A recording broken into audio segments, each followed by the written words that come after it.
Beth, ouvi dizer que Love's in the Air em Nova York. Poxa. Deixa eu dizer que te amo. Deixa eu pensar em você. Isso me acalma, me acolhe a alma. Isso me ajuda a viver. Olá, no Direto ao Ponto dessa semana nós vamos comentar os principais fatos que marcaram a semana política e não tem como começar, né, Beth, com outro assunto que não seja o discurso do presidente Bolsonaro na ONU. Mas antes da gente comentar o discurso, eu queria comentar uma passagem ali de bastidores que revelaram na imprensa de que na salinha que antecede os discursos, onde os presidentes ficam antes de dar os seus discursos, o presidente Jair Bolsonaro chegou para o presidente americano Donald Trump e disse I love you. Love is in the air, né? E o presidente Trump respondeu com nice to see you, que significa ali, bacana te ver. Bacana te ver, Quem né? nunca teve um crush não correspondido, né, Beth? Sim, e vamos lembrar da máxima, né, que não se deve dizer eu te amo logo nos primeiros encontros, Exatamente. né? É bom esperar um pouco, né? É isso. O discurso do presidente Bolsonaro foi marcado por um tom muito beligerante, Sim. né? Apesar dele ter afirmado antes de ir a Nova York que adotaria um tom mais conciliador. Sim.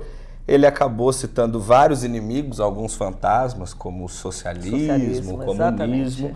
E o tema principal do discurso dele, que estava todo mundo esperando, que era a Amazônia, ele falou bastante sobre soberania, mas não trouxe nenhum dado técnico, né? Nada sobre muito as queimadas, específico. era o que todo mundo estava aguardando, Gabriel, realmente ficou a desejar. E aí, mais uma vez, como mostra assim, os adeptos, apoiadores do Bolsonaro, que é um contingente grande também. Sim. Ali eles foram para as redes sociais dizer que foi o discurso de um estadista, né? Que ele realmente imitou na ONU, falou da soberania, foi o primeiro presidente a usar o palanque da ONU para realmente falar grosso, dizer que o país, né, que o Brasil é um país soberano. Em contrapartida, os críticos acabaram, né? Disseram assim que ele beirou o caipirismo, Isso. né? Ao falar assim sobre temas assim de valores de família que não é apropriado para um palco da ONU. Ele teria que vender a imagem do Brasil, E né? depois desse primeiro semestre marcado por dificuldades nas relações exteriores, né? Sim. Teve o episódio da esposa do Macron, Sim, teve aquele a embate Bachelet todo, a no Bachelet Chile. também, exatamente. Alguns analistas políticos também disseram que seria uma grande oportunidade para ele adotar mesmo esse tom conciliador que ele disse que adotaria, Sim. para mudar um pouco essa imagem de que o Brasil está se isolando no governo dele. E o que muitos falaram que ele ainda não desceu do palanque, né? É isso. Mas a verdade é que assim as opiniões ficaram divididas, né, Gabriel, entre apoiadores e críticos. Como o Brasil, de modo geral, nos últimos Exatamente. anos, né, Beth? Exatamente. Na sequência, a gente teve duas decisões muito importantes essa semana, uma no Senado Federal, uma na Câmara dos Deputados e outra no Supremo Tribunal Federal. Na Câmara dos Deputados, os deputados decidiram derrubar 18 dos 33 vetos do presidente Bolsonaro Exatamente. sobre a lei de abuso de autoridade, né, Beth? Sim, e aí foi uma decisão do Congresso, lembrando também que o Senado estava envolvido, porque é uma queda de braço, né? Isso. Aí com o governo federal. E aí gerou uma crítica porque, na prática, institui uma espécie de lei da mordaça, ou seja, juízes não podem comentar, não podem se manifestar. E aí os juízes estão dizendo que eles estão cerceando, que eles têm opinião, que eles também pensam, que podem se manifestar, obviamente, sem prejudicar os autos. A polêmica aí realmente vai continuar. A base do governo cravou esse episódio como o início do fim do combate à corrupção no Brasil. Exatamente. Né? O que nos leva à segunda decisão Exatamente. relevante, que foi no Supremo Tribunal Federal, que obteve maioria... 6-3 já. 6-3 6-3 já. Naquela realmente. história que começou com a condenação do Aldemar Bendini, né, ex-presidente da Petrobras.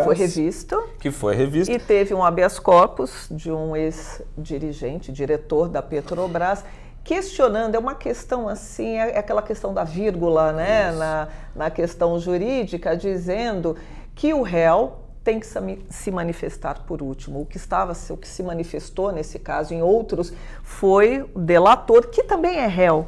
né? Sim, talvez por isso até a confusão, né, Beth? Mas o delatado, ficou estipulado agora, né, que o delatado precisa se manifestar por último. E isso, a grande questão é que isso pode levar, vai ser decidido na próxima quarta-feira, mas isso pode levar à anulação de mais de 140 sentenças da Operação Lava Jato. E está aí sob cheque, né? A Lava Jato, que já vem ali no alvo aí dos vazamentos protagonizados pelo The Intercept Brasil, em parceria com alguns veículos de comunicação. O juiz Sérgio Moro, né, que hoje é ministro da Justiça, o procurador-chefe dessa operação, Deltan Dallagnol, aí também no alvo aí dos vazamentos. Ela vem sendo questionada.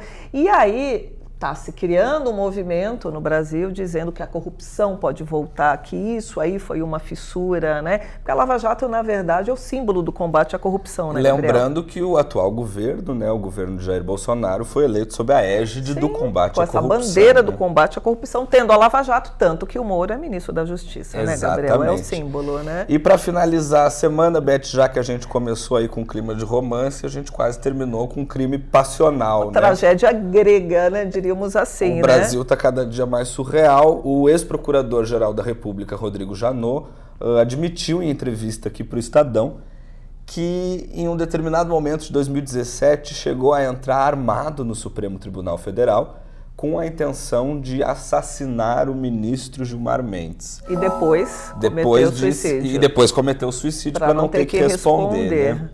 Falou também que ele esteve a 2 metros do ministro. Isso é uma loucura, porque armado. É a Corte Suprema do Brasil, muito vigiada, tem detector de armas, né? Como é que você consegue? E que aí a mão de Deus o impediu de cometer o crime. Vamos lembrar, deixar claro aí para quem está nos assistindo, que Janot está lançando a sua autobiografia. Pode ser uma jogada de marketing, como alguns estão dizendo, mas a revelação caiu como uma bomba.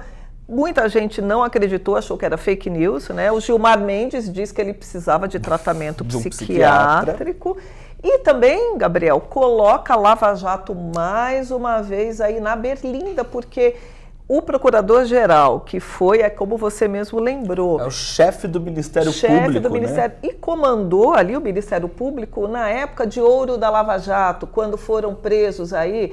Você vê o Marcelo Odebrecht, o Eduardo Cunha, o próprio ex-presidente Lula, foi o auge dessa operação. Sim. O Janot comandando a PGR neste momento e falando assim, né, num tom que pensou em matar, né, um ministro do Supremo, porque ele teria colocado a filha do Janot ali num processo, ali de maneira assim, segundo o Janot, né, não era uma maneira justa, ele queria provocar, porque havia uma guerra, né, entre o Supremo e o pessoal da Lava Jato.